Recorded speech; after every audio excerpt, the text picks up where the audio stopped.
as follows: 0 to 4 lakh rupees nil, 4.8 lakh rupees to 4 to 8 lakh rupees 5%, 8 to 12 lakh rupees 10%, 12 to 16 lakh rupees 15%, 16 to 20 lakh rupees 20%, 20 to 24 lakh rupees 25%, and above 24 lakh rupees 30%. To taxpayers up to 12 lakh of normal income other than special rate income such as capital gains. I read that again.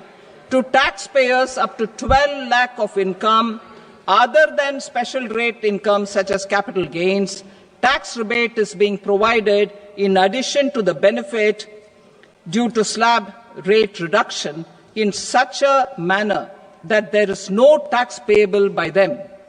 The total tax benefit of slab rate changes and rebate at different income levels can be illustrated with a few examples. A taxpayer in the new regime with an income of 12 lakh rupees will get a benefit of 80,000 rupees in tax, which is 100% of tax payable as per the existing rates. A person having income of 18 lakh rupees will get a benefit of 70,000 rupees in tax, that is 30% of tax payable as per existing rates, are being changed across the board to benefit all taxpayers. The new structure will substantially reduce the taxes of the middle class and leave more money in their hands, boosting household consumption, savings and investment. In the 20 lakh rupees 20%, 20 to 24 lakh rupees 25%, and above 24 lakh rupees 30%. To taxpayers up to 12 lakh of normal income, strength for India's growth. This government, under the leadership of Prime Minister Modi, has always believed in the admirable energy and ability of the middle class in nation building. In recognition of their contribution,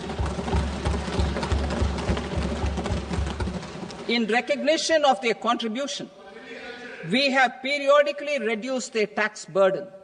Right after 2014, the nil tax slab was raised to 2.5 lakhs of rupees, which was further raised to 5 lakh rupees in 2019 and to 7 lakh rupees in 2023.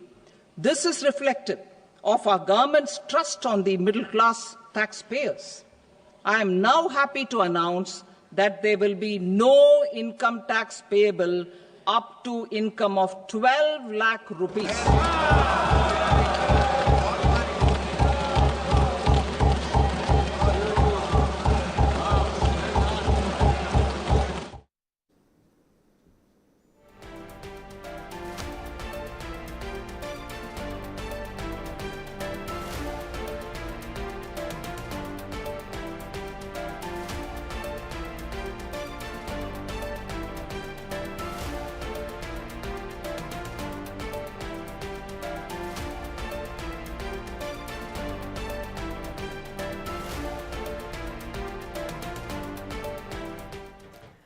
Right, ప్రతి ఒక్కరు కూడా చాలా ఉత్కంఠగా ఎదురు చూశారు. Budget ప్రసంగం అయితే ముగిసింది. దీనిపైన అభిప్రాయాలు ఎలా ఉన్నాయో తెలుసుకుందాం. ముందుగా మనతో జూమ్ లో జాయిన్ అవుతున్నారు AP TDP ex-MLC doctor yes Ramakrishna గారు. రామకృష్ణ గారు, ఓవరాల్ గా ఎలా చూస్తారు, ఎలా ఉంది బడ్జెట్ అంటారు?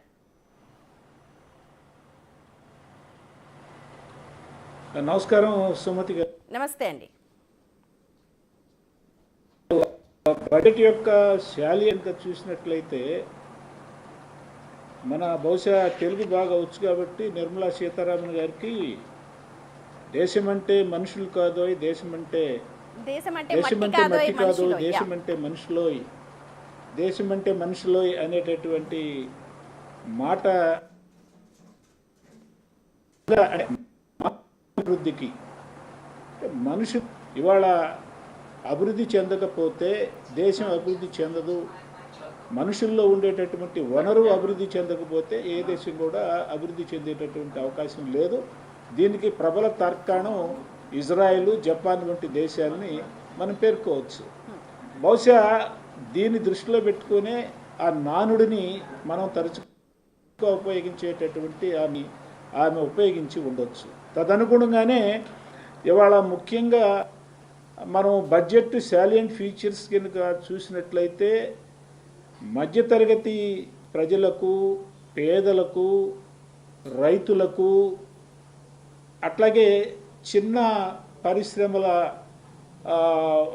దారులు ఎవరైతే ఉన్నారో వాళ్ళకి ఎక్కువ ప్రాధాన్యత ఇచ్చినట్టుగా మనకు అర్థమవుతుంది.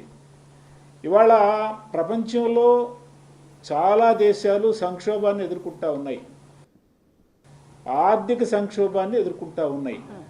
అయినప్పటికీ సంక్షోభాల సమయంలో కూడా భారతదేశం అభివృద్ధి విషయంలో అనేక అడ్డంకులు ఎదుర్కొంటూనే ముందుకు వెళుతూ ఉంది.